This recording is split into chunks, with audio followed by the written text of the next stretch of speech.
Meaning of illocutionary.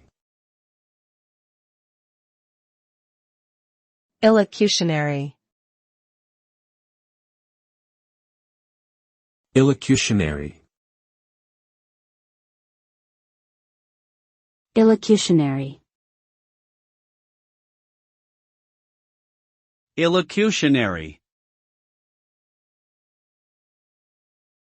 The term illocutionary refers to the intended effect or impact of a speech act on the listener. It is a linguistic concept that was introduced by philosopher J. L. Austin in the 1960s. According to Austin, every speech act has three components: locutionary, literal meaning; illocutionary, intended meaning; and perlocutionary, actual effect on the listener.